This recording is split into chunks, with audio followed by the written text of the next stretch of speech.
Good morning everyone. Ngashigi English word oina crockery. Mayamna su henna khangbiramagani adushu ai amok as a part of English learning spoken English ki oina share tawzarage bako. Crockery haibase akoi karishunati cup plate mug sisigi combine oina punjan ba word tuneba. Manipura hause koi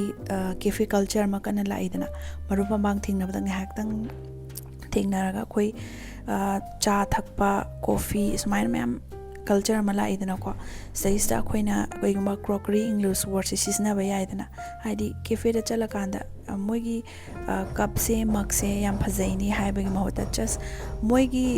si cafes gi crockery se yam phajadra haiba yadra doi dari agi confidence hen hengatle English words su upgrade tawre matam gi matungina akoi lifestyle hongak panina chaba dressing loina honga idana aduduna sta su akoi si crockery se kana gani haina khanjai mayam please like and subscribe